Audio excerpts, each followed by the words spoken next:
नमस्कार, बहुत स्वागत है आपका मध्यकाल में। आपके साथ मैं हूं अक्षय बिदुआ। आज हम मध्य प्रदेश के एक और कीर्तिमान की बात करेंगे जो मध्य प्रदेश ने वनों के क्षेत्र में एक अलग स्थान बनाया। दरअसल मध्य प्रदेश वन क्षेत्र में पूरे देश में अब शीर्ष स्थान पर जा बैठा है। जानकारी जारी की गई है भारत वन स्थिति की रिपोर्ट 2023 के बारे में। वन स्थिति, भारत की वन स्थिति पर जो रिपोर्ट 2023 जारी की गई है उसके मुताबिक मध्य प्रदेश ने एक बार फिर देश में सर्वाधिक वन और वृक्ष आवरण वाले राज्य का स्थान बरकरार रखा है। राज्य का कुल वन क्षेत्र वृक्ष आवरण 85,724 वर्ग किलोमीटर है, जो कि देश में सबसे अधिक है। इसके साथ ही वन क्षेत्र 77,073 वर्ग किलोमीटर के साथ मध्य प्रदेश अब देश में अग्रणी राज्य बन चुका है। केंद्रीय पर्यावरण, वन और जलवायु परिवर्तन मंत्री भूपेंद्र यादव ने वन अनुसंधान संस्थान देहरादून में भारत वन स्थिति रिपोर्ट 2023 का विमोचन किया है। यह रिपोर्ट उपग्रह आंकड़ों और फील्ड इन्वेंट्री के माध्यम से देश में वन और वृक्ष संसाधन का व्यापक आकलन करती है। तो इसी खबर पर चर्चा हम करेंगे और ये मध्य प्रदेश के लिए गौरव की बात है कि मध्य प्रदेश ने वार्षिक ISR रिपोर्ट यानी कि Indian survey of forest report में 2023 में सर्वाधिक वन आवरण परिक्षेत्र के रूप में सबसे प्रथम राज्य का स्थान दर्ज किया है। अगर आप भारत के समूचे राज्यों की तुलना करें तो मध्य प्रदेश में जो कुल वन परिक्षेत्र है, वृक्ष और वन परिक्षेत्र जो कुल मिलाकर है, उसका कम से कम 23% जो है वो वन से आच्छादित है और 3% के आसपास वृक्षों से आच्छादित। इसका मतलब कुल मिलाकर 25.7% वन परिक्षेत्र जो है, वृक्ष और वन परिक्षेत्र, वो मध्य प्रदेश के नाम ये कीर्तिमान अब दर्ज हो चुका है। इस 18वीं रिपोर्ट में देश में विभिन्न प्रकार के फॉरेस्ट है, उनकी जानकारी तो दी ही है। पूरे देश में इस समय जो फॉरेस्ट कवर है वो 8,27,357 स्क्वायर किलोमीटर है, जो पूरे देश के भौगोलिक क्षेत्र का 25.17% है। इसके साथ ही हम दुनिया के उन प्रमुख देशों में हैं जो अपने देश के एक बड़े भूभाग को प्रकृति की धरोहर के रूप में सुरक्षित रखते हैं। और जैसा प्रधानमंत्री जी का विजन है मिशन लाइफ, प्रकृति अनुकूल जीवन शैली के नाते बायोडायवर्सिटी का कंजर्वेशन और प्रोटेक्शन करते हैं। और उसके साथ ही साथ इस बार जिसे माननीय प्रधानमंत्री जी ने आह्वान किया, एक पेड़ मां के नाम, उसका सबसे बड़ा उद्देश्य है कि भारत का ग्रीन कवर सुरक्षित रहे, प्रकृति पे हमारे पेड़ सुरक्षित रहे। और हमने UNFCCC के जो कमिटमेंट किए थे NDCs, उस NDCs में हमारे एक जो हमारा क्वांटिटेटिव हमारा टारगेट था कि हम भारत का जो CO2 है वो हम 33% करेंगे। अब हम उसके काफी नजदीक पहुंच गए हैं कार्बन स्टॉक के लिए। And I am happy to introduce here that achievement made by our country is an important area of carbon sequestration. An increase of 81.50 million metric ton of carbon stock has been reported as compared to assessment of previous reports. Further, I am happy to announce that India has recorded 2.29 billion tons CO2 as compared to base year 2005. तो केंद्रीय मंत्री को आप सुन रहे थे, जो कि केंद्रीय वन, पर्यावरण एवं जलवायु परिवर्तन मंत्री हैं, भूपेंद्र यादव को आपने सुना, जिन्होंने कहा कि हमें ये आंकड़ा जो इस वक्त अगर हम प्रदेश को देखें, जो 25.7% वन एवं वृक्ष आच्छादित क्षेत्र जो है इस देश में, वो अपने आप में एक सराहनीय कदम है मध्य प्रदेश का। लेकिन ये केंद्रीय मंत्री कह रहे हैं कि 25.7% जो कुल आध्यात्मिक क्षेत्र जो है वन और वृक्ष से आच्छादित जो क्षेत्र है उसे हम बढ़ाकर 33% तक ले जाएंगे।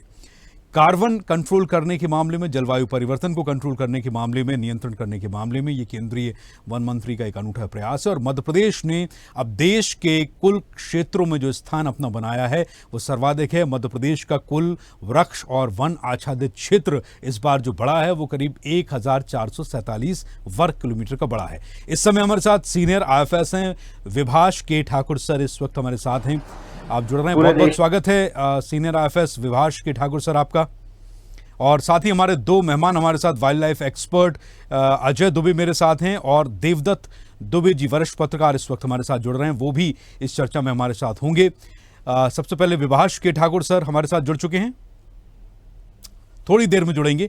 इसके पहले मैं अजय के पास जाऊंगा। अजय, आप वाइल्ड लाइफ एक्सपर्ट हैं, जंगलों में विचरण करते रहते हैं और सीनियर जर्नलिस्ट भी हमारे साथ हैं देवदत्त दुबे जी, उनके पास भी मैं जाऊंगा।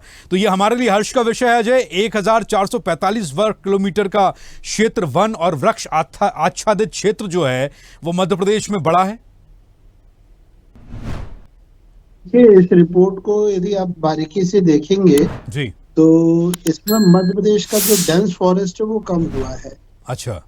ये इसमें एक अंतर होता है कि जो रिजर्व फॉरेस्ट है, जो प्रोटेक्टेड एरिया है, उसके अलावा जो ग्रीन कवर है वो एग्रो फॉरेस्ट्री, जो किसान जो प्लांटेशन करते हैं, ये कहीं ना कहीं दोनों, मतलब हर फॉरेस्ट का एक अपना नेचर होता है जी। तो डेंस फॉरेस्ट जो होता है, जो घनत्व रहता है फॉरेस्ट के एक अंदर इनसाइड एक पैरामीटर होता है, उसमें गिरावट है जो कि चिंताजनक विषय है।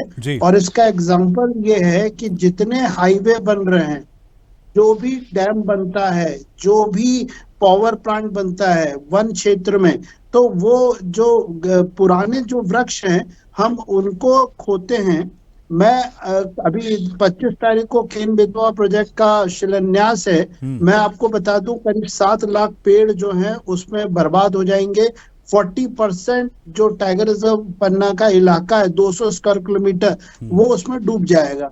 तो वृक्षों की इस पूरी रिपोर्ट का जो मंत्री जी ने तो अपनी सुविधा अनुसार पहली लाइन बताई है कि वन क्षेत्र बड़ा है, बट वन क्षेत्र उसी तरह डिफरेंशिएट करना पड़ेगा जैसे हर इंसान को आप ब्लड ग्रुप को बढ़ाते अलग अलग होते हैं, तो वन क्षेत्र की प्रकृति भी बतानी पड़ेगी। और वो रिपोर्ट में अभी अंदरूनी तौर पर जब आप जाएंगे तब वो निकल के आएगा कि जो मध्य प्रदेश जो जिसका घनत्व हम तारीफ करते थे वो कम हो रहा है। इस पर लेकिन अजय इसमें जो मैं देख रहा हूँ ISR मेरे हाथ में इस वक्त है, जो देहरादून की रिपोर्ट है, जो इंस्टीट्यूट है देहरादून में, अनुसंधान संस्थान देहरादून भारत वन स्थिति report 2023 ISFR Indian survey of forest report जो है उसका विमोचन जो किया गया है, इसमें साफ तौर पर ये कहते हैं कि 25.17% कुल भौगोलिक क्षेत्र कवर करता है जो मध्य प्रदेश का वन आवरण है। वन आवरण क्षेत्रफल 7,15,343 वर्ग किलोमीटर का है। कुल मिलाकर 21.76% जो है वो वृक्ष आवरण क्षेत्र है और 1,12,014 वर्ग किलोमीटर जो है यानी कि कुल 3.41% वो वृक्ष आवरण क्षेत्र है। और तो कुल मिलाकर अजय आप जो कह रहे हैं वो आप सीधा ISRF पर सवाल उठा रहे हैं, Indian survey of forest report पर। देखिए, रिपोर्ट पे सवाल बिल्कुल नहीं है। रिपोर्ट को आप जो फाइंडिंग है, यदि वो कैटेगराइज जो हुई रिपोर्ट उसको यदि आप देखेंगे तो वन क्षेत्र की जो प्रकृति है, मेरा कहना है कि जो घनत्व है, जो घने जंगल थे, आप चाहे छत्तीसगढ़ में हसदेव बागो परियोजना है, आप यदि केन बेतवा प्रोजेक्ट जो प्रस्तावित है, ये मैं तो आपको एक चीज बहुत सरल भाषा में कह रहा हूँ कि जो हाईवे बनता है, वो जो विकास के लिए जो पावर प्लांट बनते हैं, जो डैम बनते हैं, जो रेलवे लाइन निकलती है, इनमें हम घने वृक्ष जो सैकड़ों साल पुराने हम उनको खोते हैं। और ये जो प्रगति जो घनत्व जो आपको वन क्षेत्र जो हरा जो कवर है, ये एग्रो फॉरेस्ट्री वाला है। लोग प्राइवेट अपनी जमीन पर भी वृक्ष लगाते हैं। मैं लौटूंगा, और भी मेहमान मेरे साथ हैं, वरिष्ठ पत्रकार देवदत्त दुबे जी मेरे साथ हैं। देवदत्त जी, ये हमारे लिए हर्ष का विषय है अगर ऐसा है कि 1445 वर्ग किलोमीटर का जंगल, वृक्ष और वन आच्छादित क्षेत्र जो है वो मध्य प्रदेश में बड़ा है। देखिए, मध्य प्रदेश तो इसकी जो तासीर थी या जो भौगोलिक स्थिति है, तो बहुत समृद्ध प्राकृतिक संपदा मध्य प्रदेश की हमेशा से रही है। मध्य प्रदेश जमीन के अंदर भी खनिज, हीरा पन्ना सब कुछ है, जमीन के ऊपर पेड़ सब कुछ था।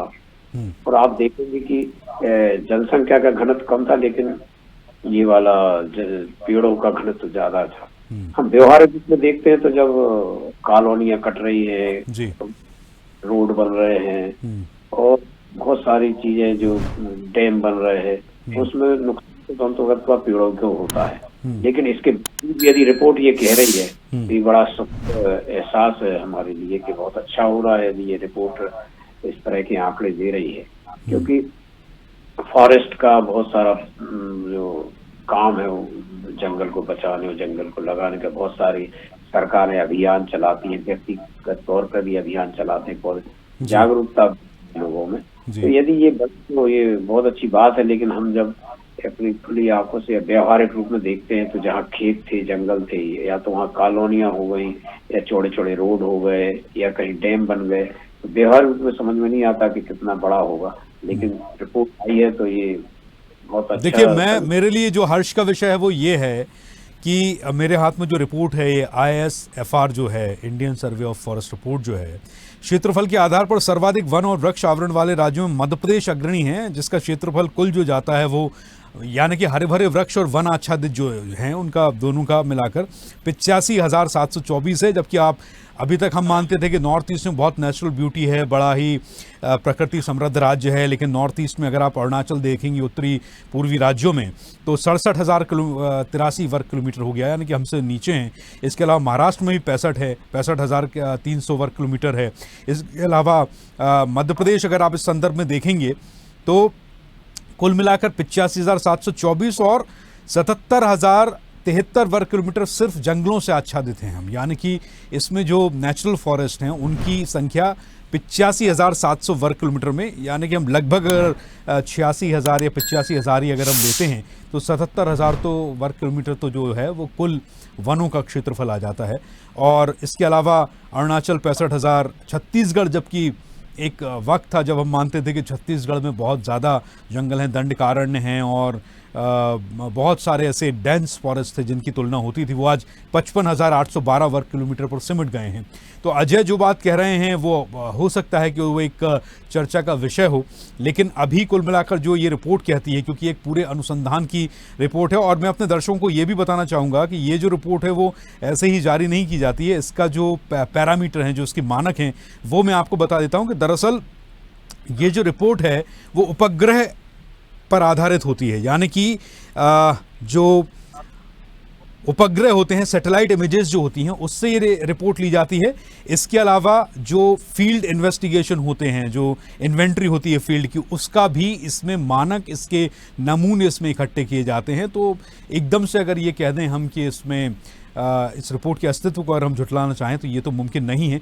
उपग्रह के आंकड़े होते हैं, फील्ड इन्वेंट्री होती है, उसके माध्यम से देश के वन और वृक्ष संसाधनों का व्यापक आकलन किया जाता है।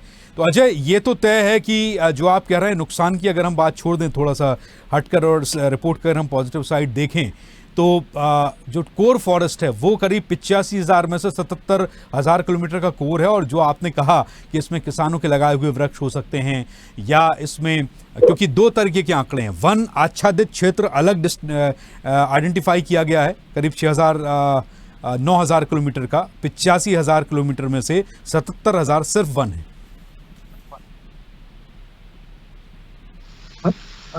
अक्षर, यदि आप मेरी आवाज आपको आ रही है? जी, आ रही।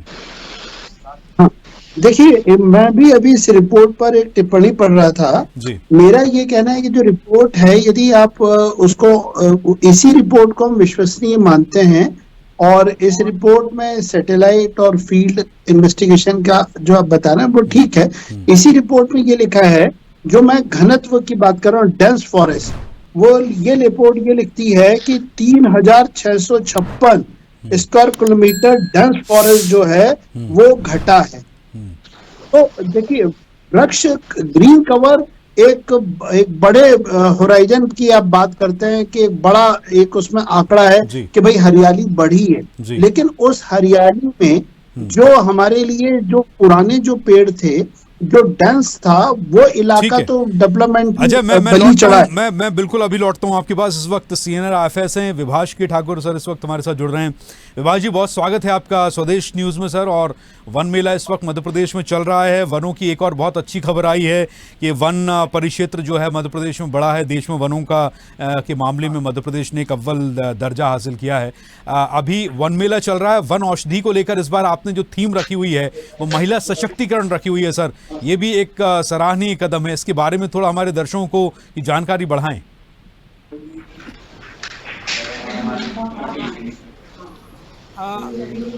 अगर आप देखें तो जो महिला वनोपज संग्रहण में महिलाओं की भागीदारी लगभग 50% से ज़्यादा है। और जो गरीब हमारी महिलाएं हैं उनका आर्थिक स्तर जो है, आर्थिक जीवन जो है, आजीविका है, वो कुछ हद तक वनोपज के संग्रहण और उसके प्रसंस्करण पर निर्भर करता है। तो इसी को देखते हुए कि हम महिलाओं की आर्थिक स्थिति को कैसे और सुधारें, तो इस मेले की थीम को रखा गया है लघु वनोपज से महिला सशक्तिकरण। तो उसमें बहुत सारे लोग जो आए हैं मध्य प्रदेश से, मध्य प्रदेश के बाहर से अपने वनोपज लेकर आए हैं, अपने प्रसंस्कृत सामान लेकर आए हैं। उनका प्रदर्शन होता है और जिसको ज़रूरत होती है वो अपना डिमांड देते हैं। कई लोगों के रॉ मटेरियल होते हैं। इस मेले में हमने 2 दिवसीय एक वर्कशॉप रखा था जिसका थीम जो इसी थीम पर चल रहा था। और मुख्य ये था कि महिलाओं को कैसे संग्रहण में भागीदारी में और बढ़ाया जाए, कैसे उनकी आर्थिक स्थिति को कैसे सुधारा जाए, कैसे अधिक से अधिक महिलाओं को संग्रहण के कार्य में जोड़ा जाए, प्रसंस्करण के कार्य में जोड़ा जाए और व्यापार के कार्य में जोड़ा जाए, ताकि वो अधिक से अधिक इससे लाभान्वित हों। जी, लेकिन विभाष जी, ये औषधियों को लेकर एक बहुत बड़ी जागरूकता जो इस तरीके जो वन मेला होते हैं उससे भी हमारे प्रदेश की जनता जो है वो लाभान्वित होती है। और एक चर्चा का विषय जो बनता है वो ये कि सिर्फ एलोपैथी नहीं, देश की प्राचीनतम परंपरा में से एक है औषधि विज्ञान या फिर आयुर्वेद। तो इस तरह के मेलों से हमारी भारतीय पुरातन जो चिकित्सकीय पद्धति है उसको भी उत्थान मिलता है सर। हाँ, उसको भी हम लोग बढ़ावा देते हैं। जैसे आप अगर आप देखें तो पिछले 5 दिन में 6 दिन में लगभग 2 से ढाई लोग इस मेले में आ चुके हैं। और मेले में वन औषधियों के बारे में, जड़ी बूटी के बारे में, और जो हमारे पास एक लघु वनोपज सहकारी संघ के पास एक MFP पार्क है जहाँ पर हम रॉ मटेरियल को प्रोसेस करके औषधि बनाते हैं, उसके बारे में बनाते हैं, उसके बारे में जागृत करते हैं। उनको ये बताते हैं कि अगर उसका वो सेवन करेंगे तो प्रिवेंशन होगा, कई बीमारियों से वो बच सकेंगे, पहले ही बच सकेंगे। ये उनको बताया जाता है, उनको समझाया जाता है। ठीक है। और ये खबर विभाष जी, ये इस पर भी मैं आपकी टिप्पणी ज़रूर चाहूँगा कि जो मध्य प्रदेश ने एक कीर्तिमान स्थापित किया है और जो रिपोर्ट मेरे पास है और जो हमारे एक्सपर्ट अभी बैठे हुए हैं उसमें करीब जो कुल मिलाकर वृद्धि हुई है वो 1445 वर्ग किलोमीटर की वन और वृक्ष आच्छादित क्षेत्र जो है मध्य प्रदेश का। और इसमें वनों की अगर हम बात की जाए तो वनावरण में 156 वर्ग किलोमीटर और वृक्ष आवरण में 1289 वर्ग किलोमीटर, 90 के आसपास हम इसको मान सकते हैं वर्ग किलोमीटर की वृद्धि हुई है। तो विभाष जी, ये भी अपने आप में कीर्तिमान है। और वृक्षारोपण हो या फिर वन क्षेत्र में वृद्धि हो या फिर अगर 1200 वर्ग किलोमीटर से वृक्ष क्षेत्र बढ़ा है तो कहीं ना कहीं समाज में, देशवासियों में इस बात को लेकर जागरूकता आई है कि वन है, वृक्ष है तो जीवन।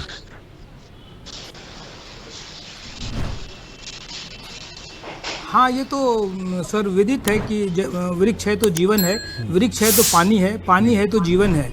और हम लोग पूरे फॉरेस्ट डिपार्टमेंट ये काफ़ी हम लोग मेहनत से वनों को जो वन है उनको बचा रहे हैं। और जो खराब वन है उसको हम अच्छा कर रहे हैं, बिगड़े वनों का सुधार करने का प्रयास कर रहे हैं, वनों में प्लांटेशन करके वनों का घनत्व बढ़ाने की कोशिश कर रहे हैं। हम लोग काफ़ी मेहनत कर रहे हैं और उसी का परिणाम ये है कि अच्छे रिजल्ट आए हैं। जी विभाष जी, ये जो वन मेला है ये अपने आप में हर साल लगता है और एक बड़ा ये सराहनीय कार्य भी होता है कि वन औषधि जो होती हैं उससे हमारे प्रदेश की जनता है आमतौर पर इतनी औषधियों के नाम भी नहीं पता होते हैं। अब तो गूगल पर शायद आने लगे हों, लेकिन बहुत सालों से आप लोग ये वन मेले का संचालन करते आ रहे हैं भोपाल के लाल परेड ग्राउंड में। क्या कोई ऐसा डेटा है सर जो ये बता सके कि ये जितनी आप लोग स्टॉल्स लगाते हैं उसमें वन औषधियाँ जो आती हैं ये सब वन परिक्षेत्र में पैदा होने वाली औषधियाँ रहती हैं और इनके संरक्षण और संवर्धन में भी आपका विभाग जो है वो अहम भूमिका निभा रहा है?